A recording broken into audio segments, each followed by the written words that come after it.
السلام عليكم ورحمة الله وبركاته. عود جديد إن شاء الله، واللقاء بكم من أجمل اللحظات اللي الواحد بيحس فيها بسعادة وأنا معكم. نتكلم النهاردة عن الأهلي وعن الزمالك. الأهلي ما شاء الله لعب، الفريق الوحيد اللي لعب 4 مباريات، الفريق الوحيد اللي لعب للنهاية،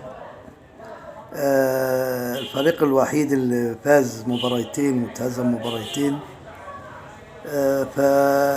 يعني الحاجات دي كلها بتضاف لرصيده، وحصل على 2 مليون دولار وعلى 20 مليون إعلان تيشيرت، ما شاء الله، يعني بتاع 80 مليون جنيه دخل بخزنة الأهلي، ما شاء الله. ثانيا الأهلي أدى أداء الحمد لله راضي ومرضي يعني، وهناك بعض الأخطاء البسيطة اللي بتأدي الكارثة في النهاية، وهي دي طبيعة كرة القدم، إن بيبقى فيها أخطاء، والأخطاء هي اللي بتحلي كرة القدم. نعود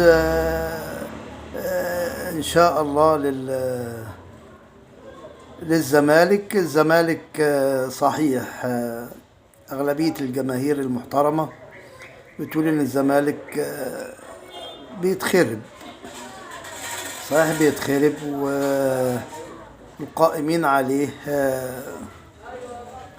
همهم المقعد، الكرسي، لأن الكرسي حميهم وعامل لهم وجود، وبدون الكرسي دول هيبقوا زي لا مؤاخذة الأحذية اللي بتلبس في الأقدام، ملهمش أي قيمة. فما متمسكين بالمنصب والمكانة، وربما يكون